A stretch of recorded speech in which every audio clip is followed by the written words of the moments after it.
pamilihang bayan ng Bataraza ay may isang manininda na kilala bilang isang maninindang matulungin, masipag, malalapitan at mapagmahal sa kanyang mga mamimili at kapwa manininda. Ang bidang maninindang ito ay pinili dahil sa angking kabutihan ng kanyang puso.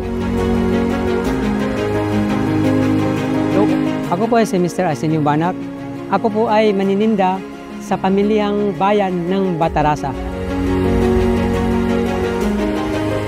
Ako po si Rojay Yasmad, tauhan ni Sir John Banak. Si Sir Banak po yung matulungin, masipag, may tiyaga po siya. Kaya natayo niya po yung negosyo niya para sa mga nangangailangan at para sa pamilya niya.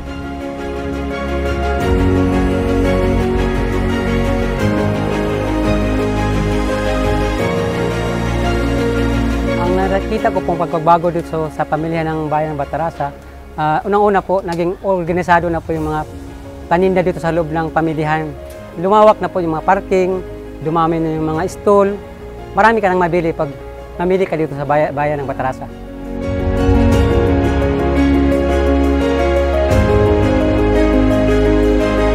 Ako po si Violeta Panganiban. Tauhan po ako ni Kuya John. Si Kuya John po mabait sa amin bilang amo. Wala po kaming masasabi sa kanya. Katapos po, pag may kailangan kami, open po yan siya, maging sa pera po, sa grocery, or sa kahit ano po kailangan namin. Ay kung si Kuya John po sa customer, mabait po siya, entertain po, tapos joker, pero may sense of humor naman.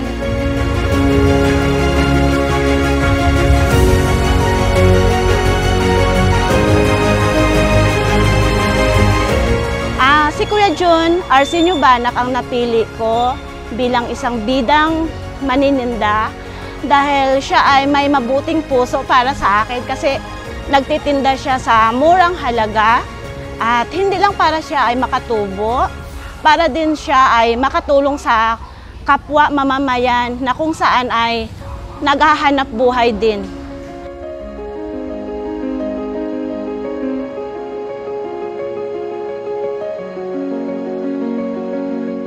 Siyempre, kahit pa paano, kumikita po kami dahil sa mga maraming namimili, marami kami suki.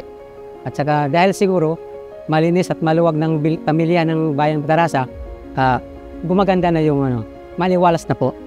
Kaya siguro ako ang napili ng aking mga kapwa manininda dahil unang-una ako po ay mabait at marunong makisama sa aking kapwa manininda.